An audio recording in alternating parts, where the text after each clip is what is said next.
안녕하세요. 오늘은 나는 어디로 가야 할까의 8장 장애물을 소중하게 여기라 가운데서 안락지대에서 안전지대로 이동하라에 관한 말씀을 드리고자 합니다. 운전을 하다 보면 도로에 흰색이나 노란색으로 이렇게 빗금침 표시가 되어 있는 구역을 보게 됩니다. 도로를 횡단하는 보행자의 안전을 위해서 표시된 곳이죠. 그래서 보통 이제 차로가 분리되는 곳이나 차로가 이렇게 만나는 지점이죠. 바로 이제 안전지대, 세이프티 존입니다.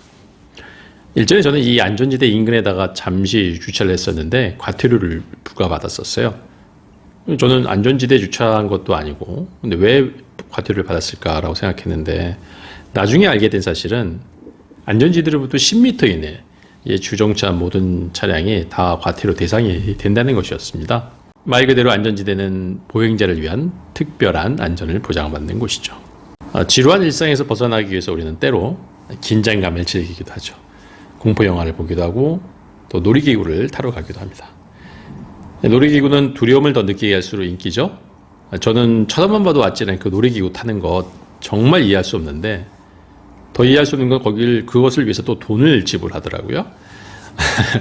하지만 오늘도 그 많은 사람들이 그 앞에 길게 줄을 씁니다. 하지만 이건 어디까지나 일시적인 긴장감이나 스트레스 해소를 위한 짜릿함을 위한 거죠. 아무도 롤러코스터와 같은 삶을 평생 살기 원하는 사람은 없을 것입니다. 최대한 편안하고 안락하게 살아가길 원하죠. 안락지대라는 것은 이렇듯 익숙한 환경 속에서 친밀감을 느끼는 사람들과 편안한 일을 하는 그 공간을 의미합니다. 스펜서 존슨이 쓴 누가 내 치즈를 옮겼을까에 나오는 그 생지, 그 은신처에서는 잘 지내다가도 밖으로만 나가면 아주 공포와 무력감에 시달려서 외출을 꺼리죠. 이 생지 얘기는 이 은신처가 바로 안락지대인 것이죠. 켄 시케마츠의 예술을 읽는 시간이라는 책에는 미국 공영 라디오에서 테일러 로즈라는 젊은 여성을 인터뷰한 내용이 소개가 되는데요. 기업연구원으로 아주 안정적인 직장에 다니고 있던 그녀는 마스1이라는 리얼리티 프로그램에 신청을 해서 선발이 되었고 다른 새 참가자와 함께 화성행 로켓에 오르게 되었습니다. 그 여정은 이제 텔레비전으로 중계되고 그녀는 곧 유명 인사가 될 참이었죠. 단 그 프로그램에는 한 가지 조건이 있었습니다. 편도 티켓만 주어진다는 점이었어요. 즉 화성에 갈 수는 있지만 돌아올 수는 없다는 겁니다. 라디오 진행자는 로즈에게 이렇게 묻습니다. 화성에 도착했는데 화성이 정말 별로라면 어떻게 할 겁니까? 그래서 그냥 이렇게 대답합니다. 물론 싫겠죠. 하지만 태어나서 그냥 뼈 빠지게 일만 하다가 죽는 것보다는 낫지 않을까요? 라고 말이죠. 억만장자이자 그 버진그룹의 창업자 리처드 브랜슨은 난독증이 있고 또 고교 중퇴자입니다. 그는 엄청난 성공을 했음에도 불구하고 안정된 삶을 거부하고 심지어 안락함과 안주함은 자신을 후퇴하게 만드는 가장 나쁜 독약이라고 얘기한 바가 있습니다. 2021년 7월 그는 자신의 우주 관광회사 버진 갤럭틱의 우주선 유니티호에 탑승을 했죠. 그리고 마침내 우주 비행에 성공을 했습니다. 71세의 나이였어요. 우리는 별다른 문제가 없는 평온한 상태를 원합니다. 그래서 그냥 그대로 머물러 있고 싶어 합니다. 특별히 즐겁거나 설레는 일도 없지만 그렇다고 고생이나 노력이 필요하지 않은 그러한 상태에서 안정감을 느끼기 때문이죠. 인생은 그저 아무 문제 없이 흘러가는 것이 중요하기 때문에 새롭거나 의미 있는 방식으로 삶을 변화시키려는 그러한 시도조차 하지 않게 됩니다. 근데 보통 사람은 안락지대에서 벗어나지 않으려고 하는데 왜 테일러 로즈나 리처드 브랜슨 같은 사람 그들은 왜 어려운 일에도 기꺼이 도전하는 걸까요? 스탠퍼드 대학교의 심리학계 교수 캐롤 드웩은 이러한 현상을 각자의 마인드셋과 능력을 바라보는 관점이 다르기 때문이다 라고 얘기합니다.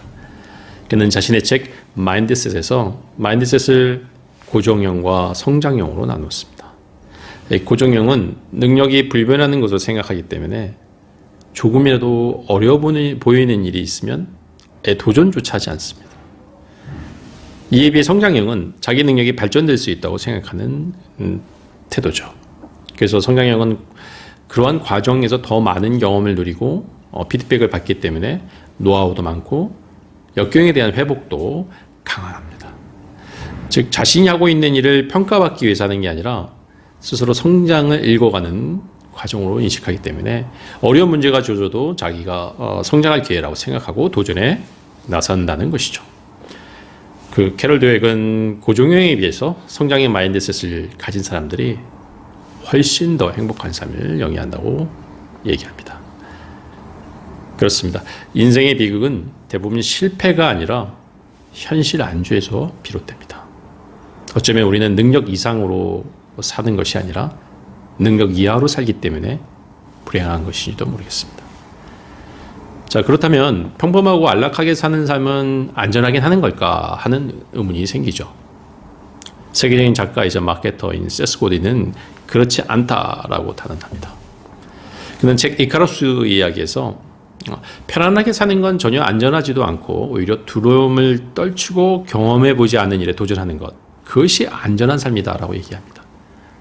안락지대에 머무르려 할수록 안전한 미래를 차지할 가능성은 점점 사라지고 편안함을 추구하면 추구할수록 삶은 더 위험해질 뿐이라는 것이죠. 무리짓기, 동물들의 생존 본능이죠. 동물은 약할수록 무리를 짓습니다. 무리를 지으면 상대적으로 안락하고 안정적으로 살 수 있기 때문이죠. 하지만 무리에서 살아가는 것 자체가 반드시 안전한 것은 아니죠. 북아메리카의 인디언들이 버펄로를 사냥하는 방법 중에 버펄로 점프라고 불리는 것이 있습니다. 인디언들은 이제 말을 달리면서 버펄로 떼를 빠르게 몰아붙여서 절벽으로 몰고 가죠. 맨 앞줄에서 달려가던 버펄로는 이 절벽에 다다르면 뒤에 오는 동료들에게 정지하라고 우기기 시작합니다. 하지만 이미 때는 늦었습니다. 제일 앞에 버펄로들은 멈출 틈도 없이 뒤에서 달려오는 그 무리에 밀려서 절벽 밑으로 떨어지죠. 한편 바로 그 뒤에 따라오던 무리는 절벽을 보지 못해서 제 발로 뛰어내리게 됩니다.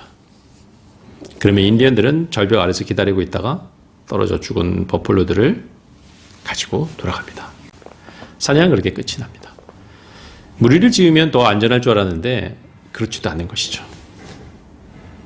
많은 사람들이 무리의 일부로 편입되면 두려움과 안락함이 보장받을 수 있을 거라고 생각합니다. 그래서 학연, 혈연, 지연 이런 것들을 통해 무리를 만들고 또 자신들의 취향이나 선호도를 바탕으로 그들만의 리그를 만들어서 그곳에 편입하려고 애쓰죠.